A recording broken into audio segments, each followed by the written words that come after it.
a que vayamos a la proclamación de la palabra y leamos en la carta a los Efesios. Vamos a leer una parte del capítulo 4, vamos a leer del versículo 1 al número 21.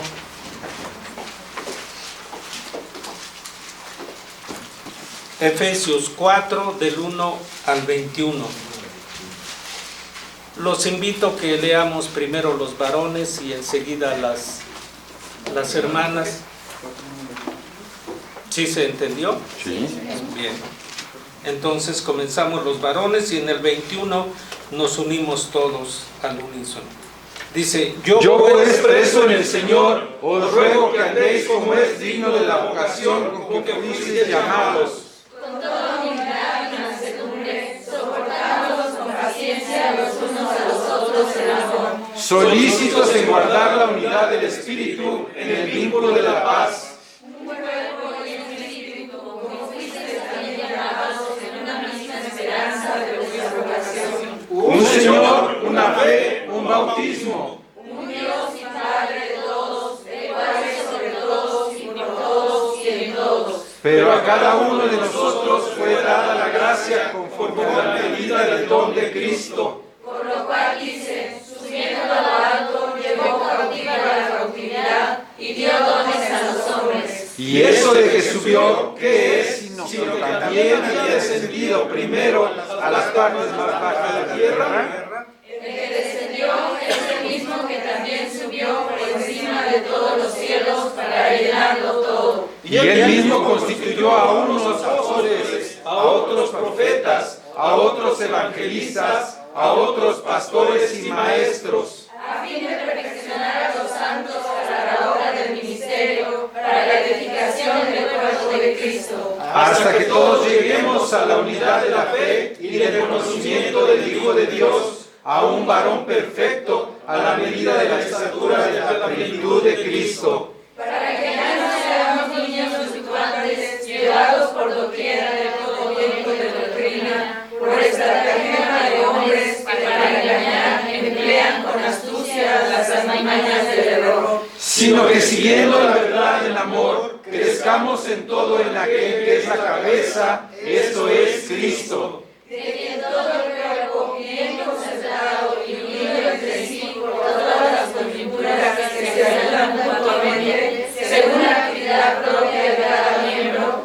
recibe su crecimiento para ir edificándose en amor. Esto pues digo y requiero en el Señor, que ya no andéis como los otros gentiles que andan en la vanidad de su mente, Teniendo el entendimiento en el desprecio, ajenos de la vida de Dios por la ignorancia que en ellos hay, por la dureza de su corazón. los cuales después que perdieron toda sensibilidad, se entregaron a la lascivia para meter con avidez toda clase de impurezas. Mas vosotros no habéis aprendido así a Cristo. Si en verdad habéis oído y habéis sido enseñados conforme a la verdad que está en Jesús. Amén. Vamos a responder a esta lectura entonando la alabanza Vivir por Cristo en pureza y verdad, que es el número 184.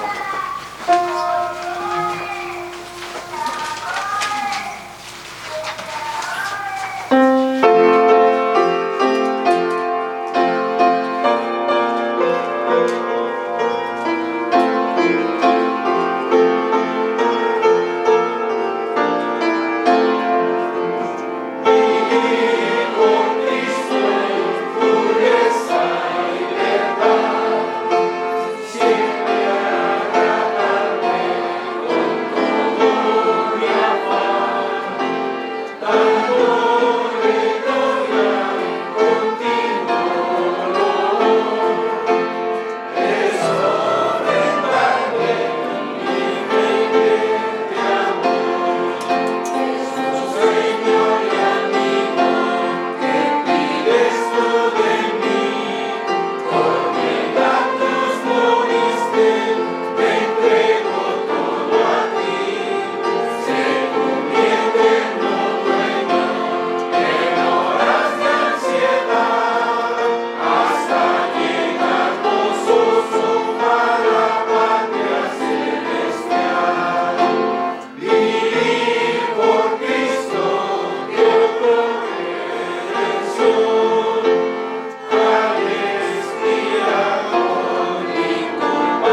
Así de pie los invito a que recibamos al que trae la palabra del Señor. Gracias. Dame su asiento, por favor, hermano.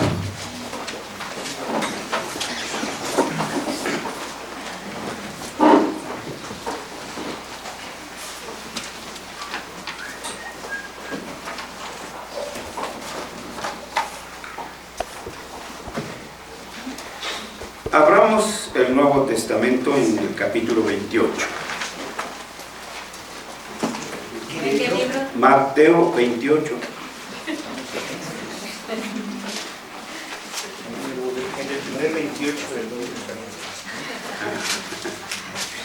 Y vamos a darle lectura los versículos 18, 19 y 20.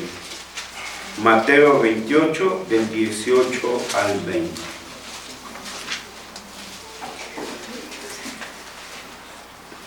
Si ya lo tenemos, vamos a leerlo. Dice así: Y Jesús se acercó y les habló diciendo: toda potestad me es dada en el cielo y en la tierra. Por tanto, id y haced discípulos a todas las naciones, bautizándolos en el nombre del Padre, y del Hijo, y del Espíritu Santo, enseñándoles que guarden todas las cosas que os he mandado, y he aquí yo estoy con vosotros todos los días hasta el fin del mundo. Amén. Vamos a orar.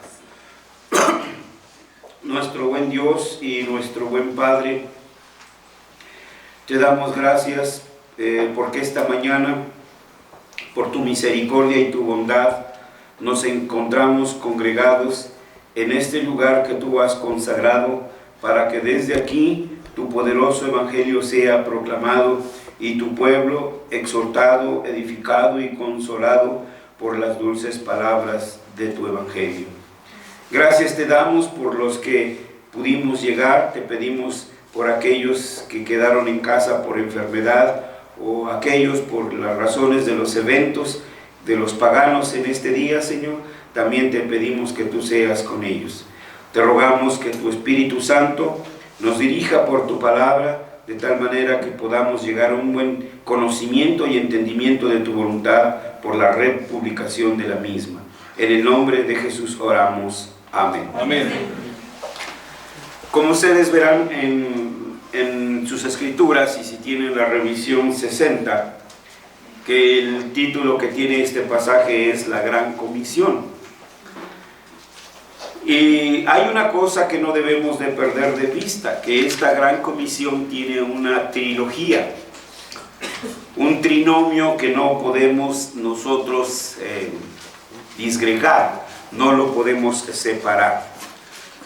Desde el versículo 19, el Señor está indicando 3 cosas para la tarea de la iglesia.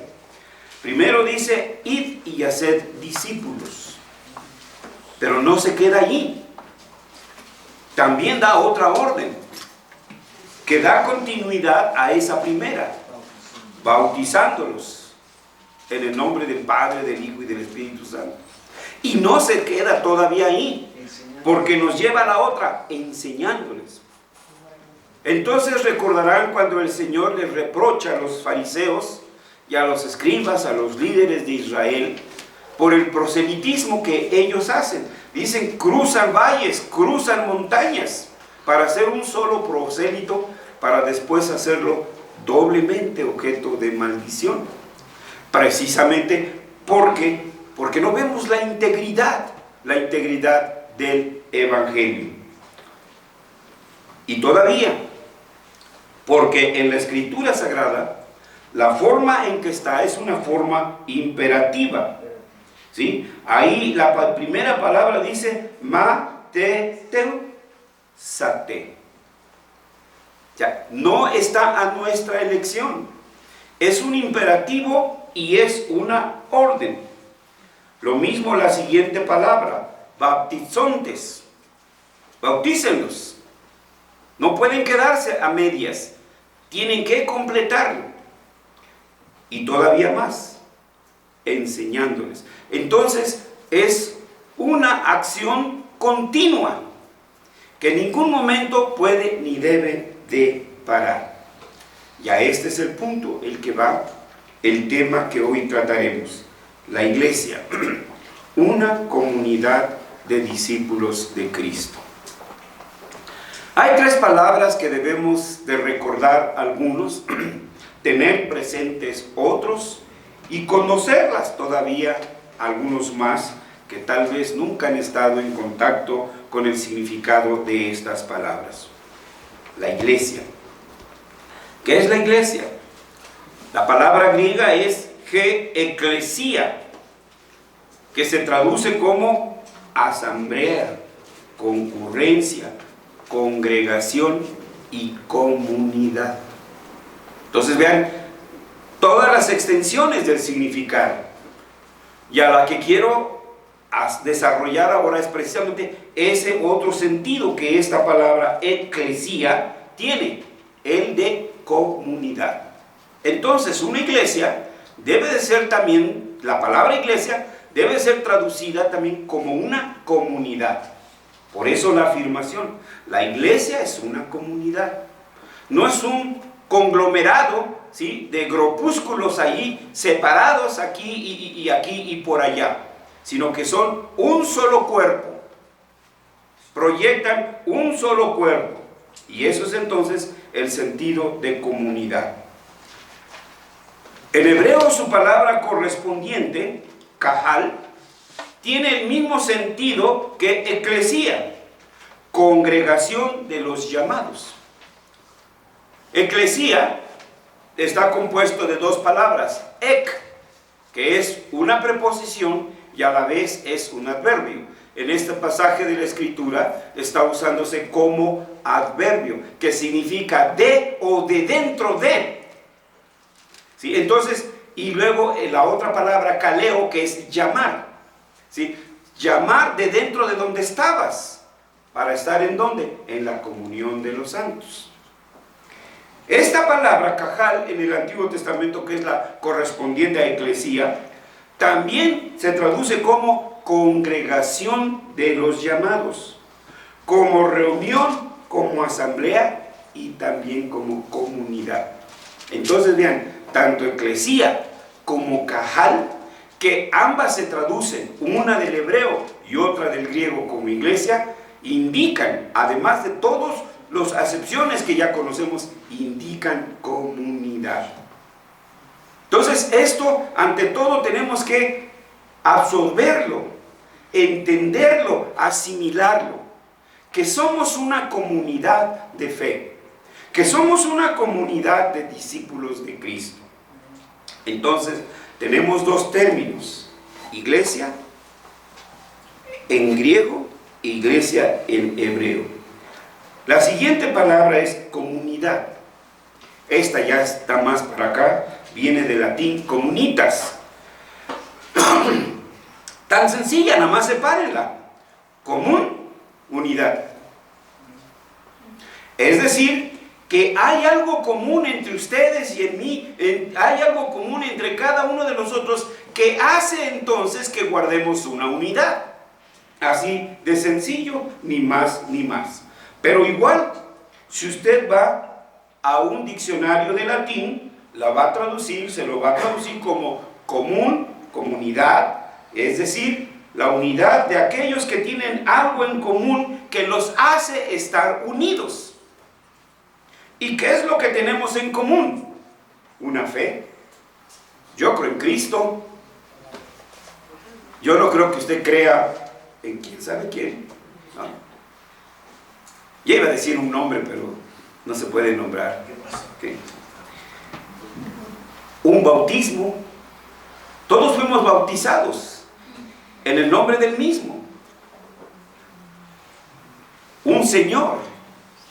La iglesia solamente tiene un Señor. La cabeza de la iglesia, que es nuestro Señor Jesucristo.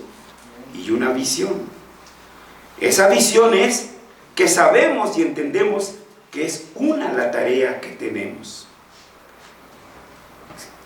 Si la vida cristiana consistiera solo en venirse a sentar aquí 1 o 2 horas y ahí se terminó todo, entonces no tenemos visión de lo que es la iglesia. Pero hemos dicho que la iglesia es una comunidad de discípulos de Cristo. Encontramos en el Nuevo Testamento, en griego, la palabra matetes, que en el griego koiné es traducido como discípulo y alumno.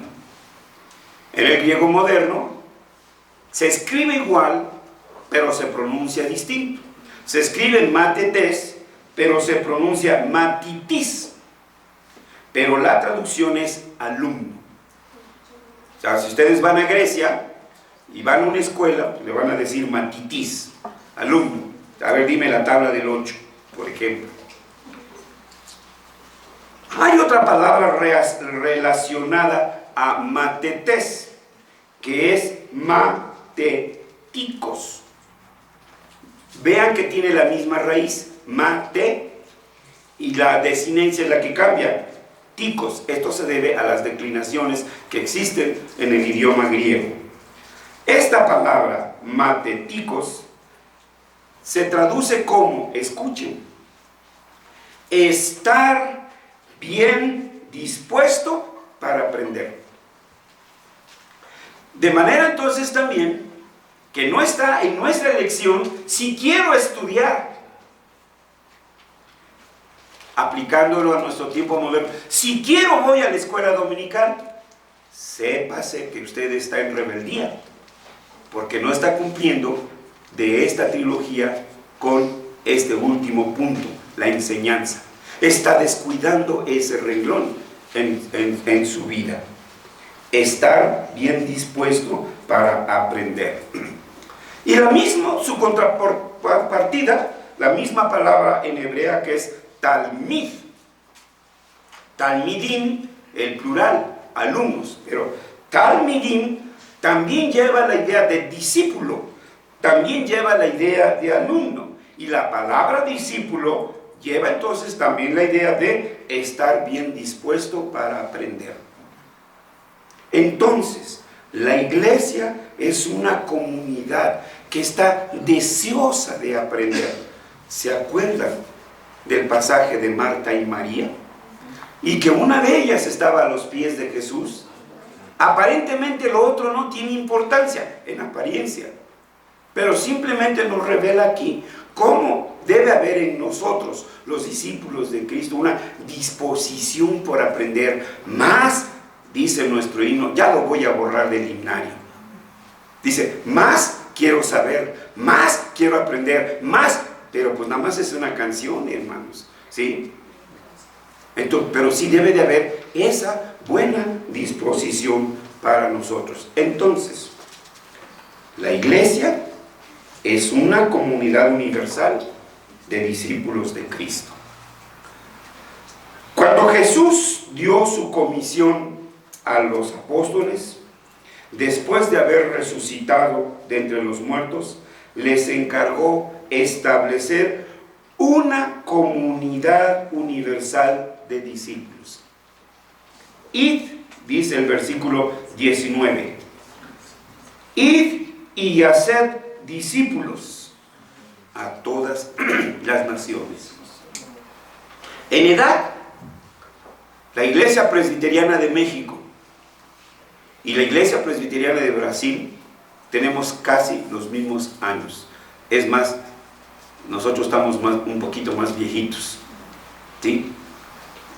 La Iglesia Presbiteriana de Brasil está cumpliendo precisamente en este mes 160 años, ¿sí? 160 años. Y ellos tienen misioneros en Portugal, en Perú, en Israel, en Turquía, en Irak, etcétera y etcétera, hermanos. En Italia ya tienen una iglesia presbiteriana, ¿sí? Entonces vean la extensión del mandato, ¿sí? Entonces vean la gran omisión que nosotros hemos tenido como iglesia presbiteriana. Ahora, cuando recibimos este mandato, id y haced discípulos, debemos entender por lo menos dos cosas. Primero, que ser discípulo conlleva ser un alumno, un permanente alumno, un alumno de aquí hasta que venga nuestro Señor Jesucristo. Yo no sé si han cambiado los planes, pero hasta donde yo me enteré, cuando los policías recién empezaron a estudiar en la academia, era el único tiempo que estudiaban, y todo lo demás ya no. O en algunas iglesias, los oficiales, los ancianos, los diáconos, el único periodo que estudiaban era durante su periodo de preparación, después de que son electos, en promedio 1 año, y después jamás vuelven a estudiar nada sobre su ministerio. Ese no es el sentido de este mandato, ir y hacer discípulos. Entonces decíamos, en primer lugar, ser discípulo conlleva ser un alumno, un estudiante de tiempo completo. Un discípulo de Cristo es un creyente que siempre está bien dispuesto a aprender. ¿Estará bien? ¿O nos queda grande el título? La iglesia, una comunidad de discípulos de Cristo. Bueno, pues desde esta perspectiva creo que no hemos sido muy obedientes en cuanto a esto que se nos pide como discípulos. El discipulado, la misma escritura, nos da principios del pacto. Miren, el discipulado es una tarea continua que comienza con la catequización, continúa con el bautismo y sigue con la enseñanza. Algunos ejemplos que podemos ver en las escrituras, por ejemplo, Teófilo, en Lucas 1, versículo 4. Lo que has aprendido. ¿Alguien lo puede leer? Lucas 1, 4. Para que conozcas bien la verdad de las cosas en las cuales has sido instruido. Esa palabra, instruido, en otras ocasiones lo hemos explicado, se lee como catequizado, sí, perdónenlo, sí, como catequizado. Es la palabra que se escribe ahí es categetes, es decir, que ha sido catequizado. Es lo primero, hermanos, ¿sí? Lo primero que cuando alguien empieza a acercarse a los pies de Jesús, lo primero que tenemos que hacerlo es catequizarlo. No puede haber omisión, no podemos separarlo. Pero no es solo un ejemplo, son varios. Podríamos ver Hechos 18:25. Y ahora es Apolos. De repente lo vemos predicando y parece que, pues como hongo, brotó como predicador. No pasó por lo demás, pero si alguien lo puede leer. Este había sido instruido en el camino del Señor y siendo de espíritu fervoroso, hablaba y enseñaba diligentemente lo concerniente al Señor, aunque solamente conocía el bautismo de Juan. Predicaba, pero previamente había sido ¿qué? Instruido. Es la misma palabra, categetés. Entonces no podemos omitirla, no podemos obviarla. Un verdadero discípulo de Cristo, un verdadero creyente de Cristo, es instruido primeramente en la fe. Por eso no ven ustedes en nosotros, en nuestros sermones evangelísticos, que hasta hay una clasificación de sermones, sermón evangelístico, y Cristo te está llamando, y ven, pasa aquí al frente, y ahorita te vamos a dar el Espíritu Santo, e híncate y te vamos a poner las manos. ¿Han visto ustedes alguna vez esto aquí? Ahora, de los que estamos aquí, ¿quién duda que ha sido lavado con la sangre de Jesús? Porque el Espíritu Santo ha usado esa palabra para lavarnos y entonces traernos a los pies de Cristo. Yo estoy seguro que he nacido de nuevo. Obvio, no por mis méritos, no por mis conocimientos, sino porque el Espíritu me trajo al Evangelio, a la instrucción, a la palabra. Y cuando fui instruido en la palabra, yo vi cuán pecador era. Pude ver por la revelación del Espíritu Santo que todo esto que hay aquí ha sido creado por Dios. Y entonces vi que no había otro camino para mí que ir a los pies de Jesucristo y decir: Señor, he pecado contra el cielo y contra ti, y pedir perdón. Romanos 2:18. Tenemos otro ejemplo de esa importancia de la catequización. Romanos 2:18. Y conoce su voluntad e instruido por la ley aprueba su mejor. Otra vez, miren ustedes, esa palabra ¿qué? Instruido. Es la misma en griego, categetés. Entonces, por donde le busquemos, miren, entonces Teófilo, Apolos, el judío, todos ellos previamente fueron ¿qué? Catequizados. ¿Qué es lo primero que tenemos que hacer con nuestros hijos? Enseñarles. ¿Dónde están sus hijos, papás? ¿Vienen solitos a la escuela dominical? Vean. Entonces vean sobre su conciencia, hermanos. Ese es nuestro deber como padres de familia, ¿sí? Somos los primeros que tenemos que traer a nuestros hijos. Pero no solo queda allí. Dice, bautizándolos, haciendo discípulos, y luego ¿qué? Bautizándolos. Bueno, ¿crees en Cristo? Bien haces. Pero también los demonios creen. ¿Y qué? Y tiemblan. Y tiemblan, pero no obedecen. Entonces, ¿de qué sirve? Así que a mí no me vengas a presumir que crees en Cristo, porque hace falta la señal. Que todo el mundo sepa que eres cristiano. Que no te tengan que descubrir. Ah, tú eres cristiano. Ching, ya me cachaste. ¿Qué le hago? No, desde un principio el mundo debe de saber a quién sigo, quién es. Y el bautismo es una manifestación pública. ¡Ea! Miren a quién creo. El bautismo es una señal de que he creído y que ahora acepto, afirmo que he sido injertado a su iglesia, el cuerpo de nuestro Señor Jesucristo. Y ahí se terminó todo. ¿Sí? ¿Viene qué? La enseñanza. La enseñanza es permanente, la enseñanza es continua. Hace algunos años en las universidades surgió una modalidad de estudio que se le llamó así ese departamento, Departamento de Estudios Continuos. ¿A quién iba dirigido?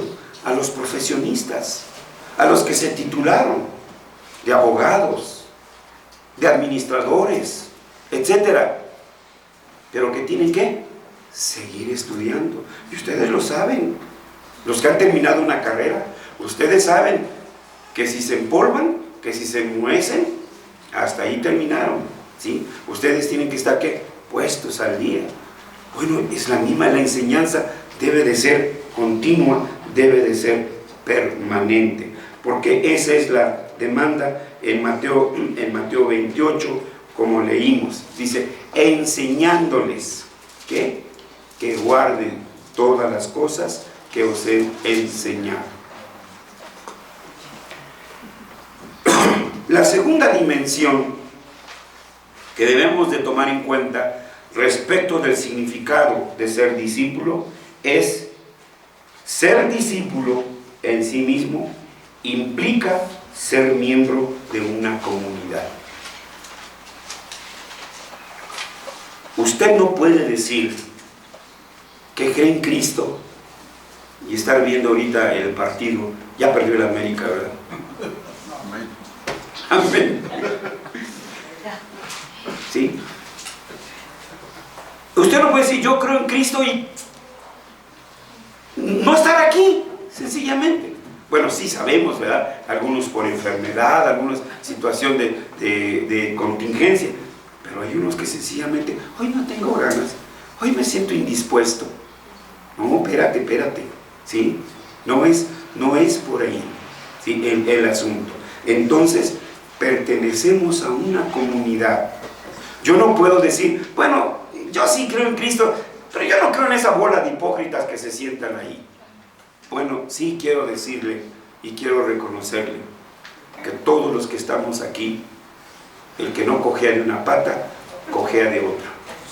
Todos los que usted ve aquí estamos muy defectuosos. Tenemos muchos defectos. El primero de los míos es que estoy feo. ¿Y qué le hago? Pues ya no puedo hacer más. ¿Sí? Y usted los va a ir descubriendo cada día. Ay, no, pues yo no, entonces mejor no voy con esos hipócritas. Bueno, Señor Jesús, ¿por qué no tienes cuidado en tus elegidos? Es lo que le estamos diciendo al Señor. ¿Sí? Estos son los hermanos que el Señor nos dio.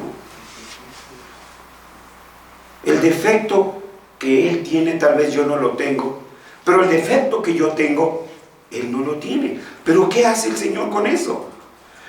Que mis debilidades son sobrellevadas por las cualidades de mi hermano. Sus debilidades son soportadas con mi hombro también de las cualidades que el Señor. Y así nos apoyamos los unos a los otros.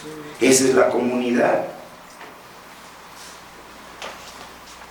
El discípulo, como se entiende comúnmente en el mundo de los apóstoles de habla griega y como se usa en las Escrituras, significa que es alguien que se unió a la comunidad de aquellos cuya vida entera fue formada por el Maestro, a quien el discípulo dio su lealtad.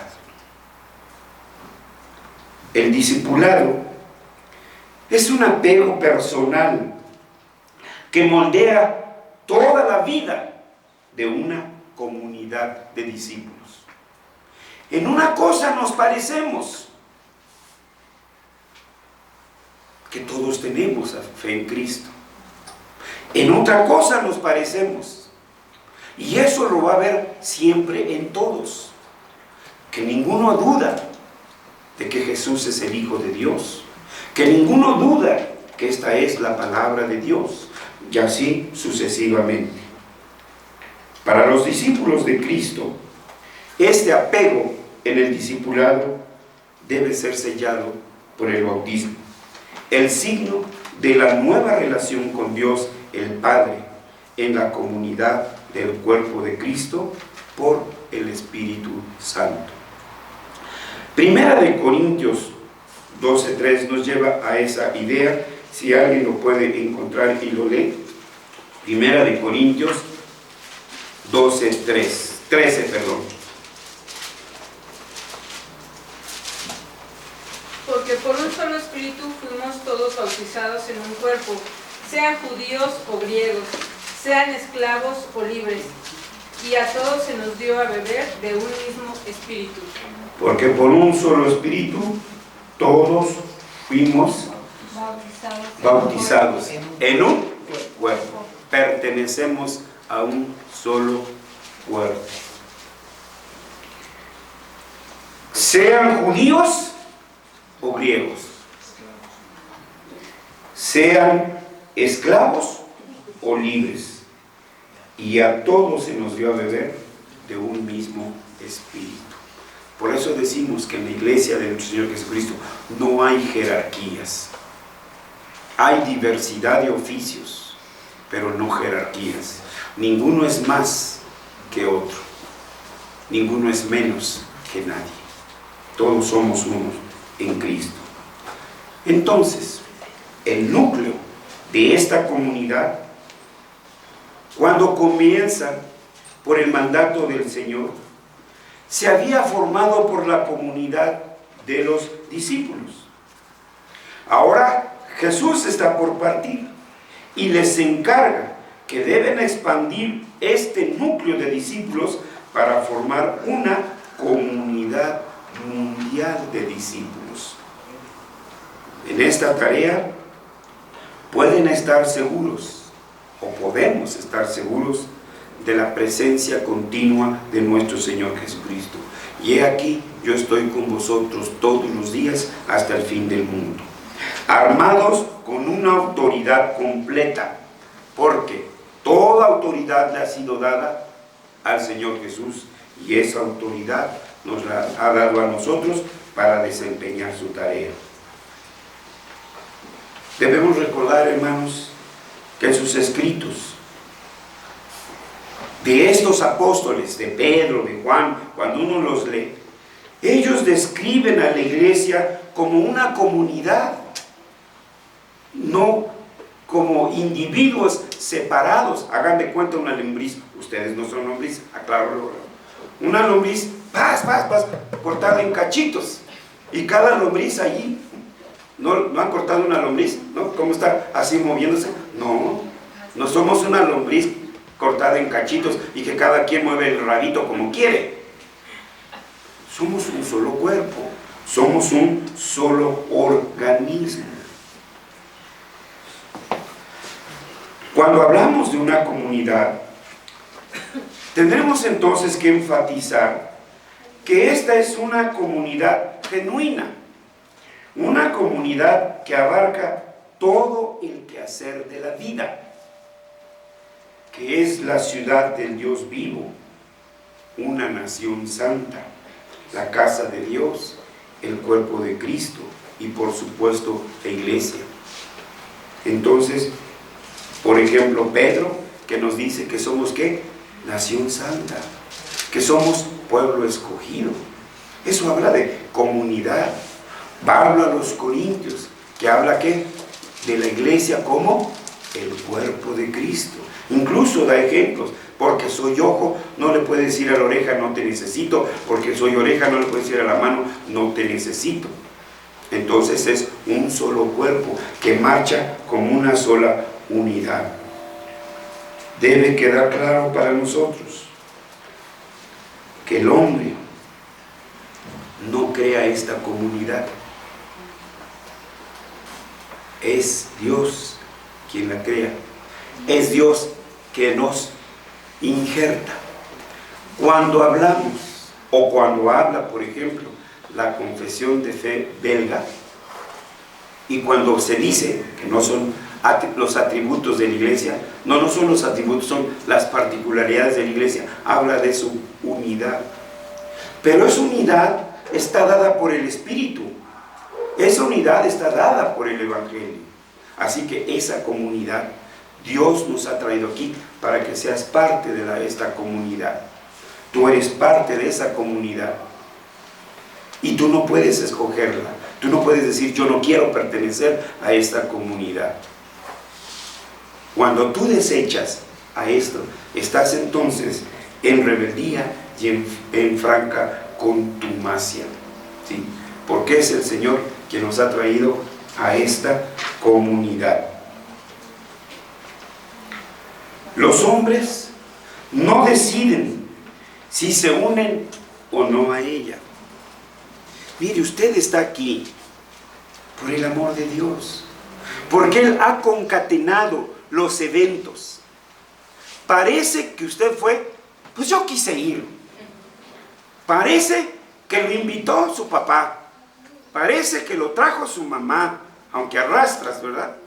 Parece que, etcétera. Eso parece. No, son una concatenación de eventos que Dios estableció en su providencia para que hoy escuchara usted su poderoso evangelio. Su evangelio perdonador, su evangelio sanador, su evangelio prometedor. Los discípulos están unidos a la iglesia porque Dios los injertó. La iglesia es el edificio de Dios que Cristo adquirió por su propia sangre. El apóstol, cuando se dirige para despedirse de los ancianos en Éfeso, en Hechos 20-28, les está diciendo de esa iglesia que fue adquirida por Jesucristo. Entonces, hermanos, debe quedar claro para nosotros que la iglesia es una comunidad de discípulos de Cristo. Esto entonces implica que debemos de tener muy bien claro lo que significa la palabra comunidad. En conclusión, la iglesia es una comunidad de discípulos en donde los creyentes aprenden, enseñan y viven una fe activa. Lo repito, la iglesia es una comunidad de discípulos en donde los creyentes aprenden, enseñan y viven una fe activa. Entonces, no estamos solamente llamados a aprender para llegar a ser así unos cochinitos espirituales, unos marranitos espirituales, gorditos de conocimientos, ¿sí? Pero no damos nada. Usted también está llamado a enseñar. Váyalo tomando en cuenta. Hay aquí cristianos que tienen 5, 10, 15, 20, y podemos seguir. Jamás se han movido de su banca. Jamás lo han movido de su asiento. Porque o no quieren o no pueden. Lo que viste y oíste de mí, eso también que dice, enséñalo a otros. Entonces también están llamados los violinistas a enseñarles el violín a otros que no saben. Los pianistas tienen que ser también maestros. Cada uno de nosotros entonces está llamado también a enseñar. No se hagan los dormidos, se los estoy diciendo a ustedes. Y que esa fe activa se vive en la vida, se vive en el trabajo. Por ejemplo, Mateo 5:16. Si alguien lo lee, por favor. Mateo 5:16.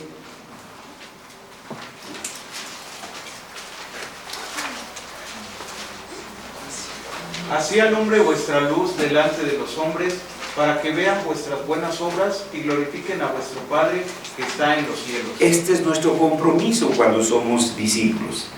Así alumbre vuestras buenas obras. Otra vez hacemos hincapié. Tenemos que abandonar la idea dicotomista escolástica de buenas obras. El concepto que nos han dado de buenas obras es dar limosnas, un mendrugo de pan. Eso es lo que entendemos por buenas obras. Ayudar al viejito, ayudar a la viejita. Sí lo es. Pero no acaba ahí. No empieza ahí, no acaba ahí. La frase griega que encontramos en el Nuevo Testamento es ta kalá erga. Ta kalá, buenas, erga, que ciertamente viene de otra palabra, ergon, que se traduce como obra, tarea, acción, trabajo. Es decir, que cuando tú seas un médico de excelencia, los otros médicos lo vean. ¿Qué hace este? ¿Por qué este hace las cosas distintas? Cuando tú eres un maestro, lo haces distinto de todos los demás. Tus obras anuncian, enseñan cómo se deben de hacer las cosas. Tú con tu trabajo, con tu manera de trabajar, guiado por principios de las Escrituras, les enseñas cómo se debe de hacer esto, cómo se debe de hacer lo otro. Ese es el discípulo de Cristo. Y ese es también a lo que estamos llamados. La iglesia, como comunidad de discípulos, siempre está comprometida con la enseñanza. Siempre. Siempre aprendiendo, siempre enseñando. Siempre aprendiendo, siempre enseñando. Hay un lema entre los scouts que dice: una vez scout, siempre scout. Lamentablemente hay unos scouts renegados aquí que no le hacen honor a ese lema. Pero vean en otros, digo de los que conozco, por ejemplo los militares, desde que hicieron juramento de bandera, hermanos, y luego usted ve así ya viejitos que ya casi ni pueden caminar, pero con qué orgullo portan su uniforme y sus insignias de coronel, de capitán, de subteniente, y se comportan como militares hasta el último minuto de su vida. ¿No han oído las noticias estos últimos meses? ¿Cómo oficiales retirados han perdido la vida al enfrentar a ladrones en las micros, en las calles, en los cafés? ¿O no ven noticias? Puro Netflix. Entonces, siempre... no, ustedes ven Easy, ¿verdad? Perdón. No, bueno, en fin. Entonces, ven, es la vida del discípulo. Siempre discípulo. Siempre. Y es entonces a lo que venimos diciendo. Siempre aprendiendo, siempre enseñando. Dentro de poquito, el 21 y el 22 de septiembre, APECOM, Agencia Presbiteriana de Evangelismo y Comunicaciones, está organizando un congreso que se llama Yo Soy Quien Soy, y 2 puntos y seguido, mi identidad como discípulo de Cristo. Creo que ese es el reto, hermanos. Que entendamos con claridad y manifestemos con claridad nuestra identidad como discípulos de Cristo. Que hay algo de diferencia entre yo y Pancho Nopales, entre yo y San Juan de las Esquinas. Bueno, vamos a cambiar un poquito, ¿no? San Juana de las Esquinas. O bueno, San Juana de las Banquetas, para el que el cambio sea más completo. Pero ¿a qué voy, hermanos? Es que vivimos una vida de imitadores. ¿Sí? Entonces vean las fachas de los hombres, las fachas de nuestros jóvenes, los díceres de estos y los díceres de los otros. Nosotros, hermanos, no necesitamos ni adaptarnos ni sustraernos del mundo. Debemos ser levadura dentro del mundo.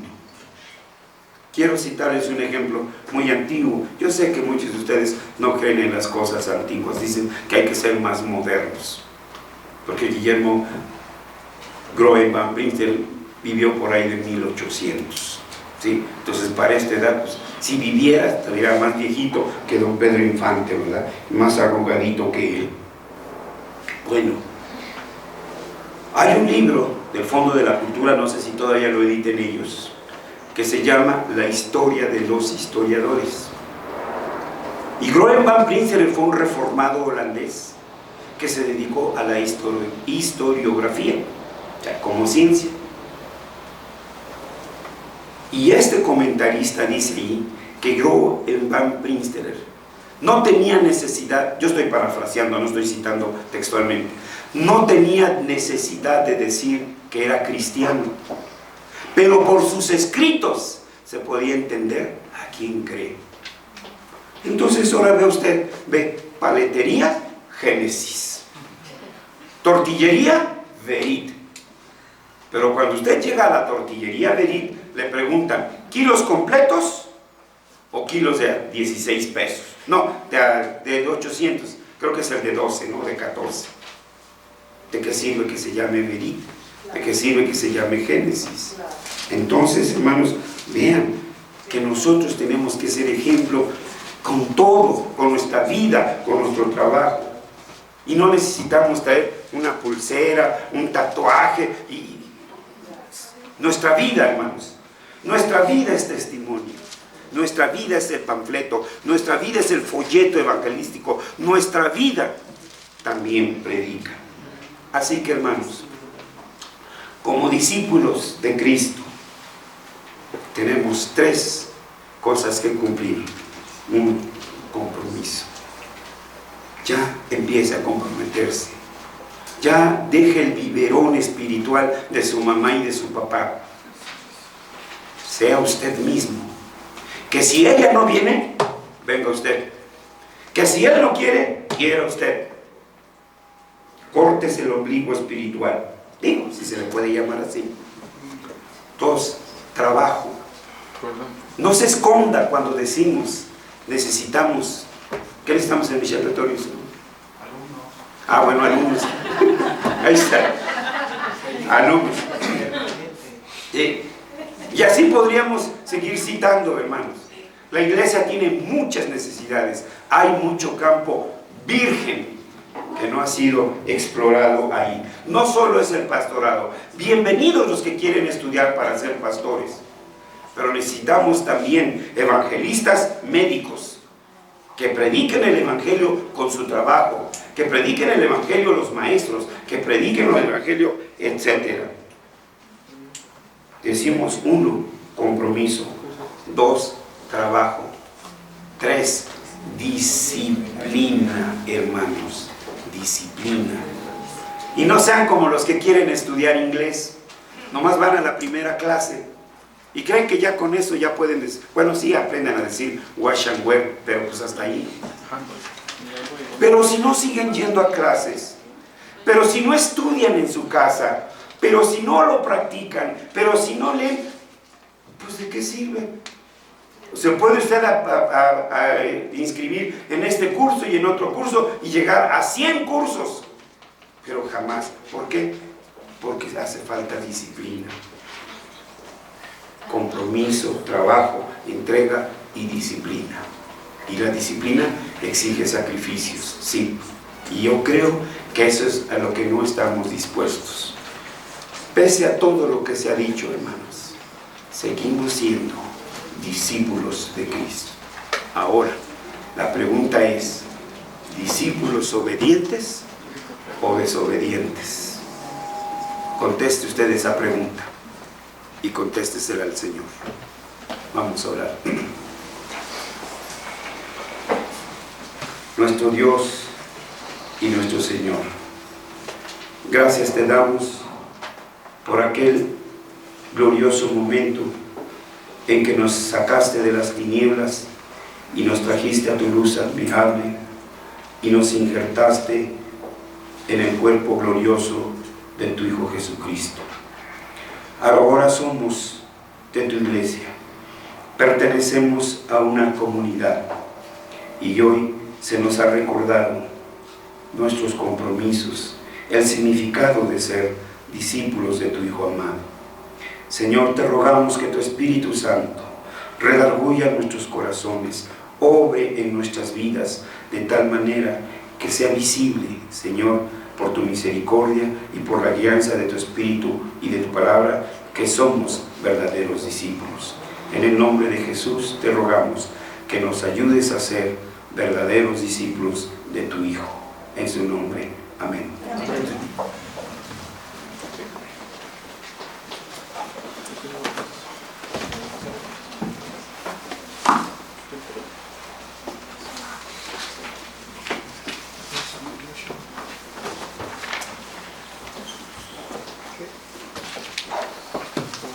Gloria a Dios por su palabra. Vamos a responder a este mensaje con la alabanza 232. Oíd, oíd lo que nos manda el Salvador.